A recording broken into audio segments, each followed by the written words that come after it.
એટલું બધું સુંદર કામ કર્યું કે જેથી કરીને એમની અમરતાની સાક્ષી પૂરવાવાળા બે મહાન સિદ્ધિઓ, એક આપણે બેઠા છીએ હોલ અને એક સરવાહીની. સરવાહીની આપણા ધારાસભ્ય કે સંસદ પાસેથી આ વિગતો મેળવવી એ બધાને તેના કરવા જેવું છે. છતાં જાડેજા અહીંયા ઉપસ્થિત રહ્યા છો એ બધાને પૂર્વથી હાર્દિક આભાર છું. જય હિન્દ, જય ભારત.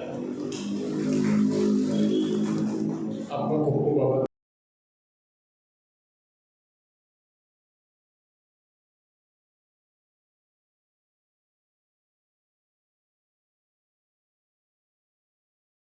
प्रकाश प्रभु जी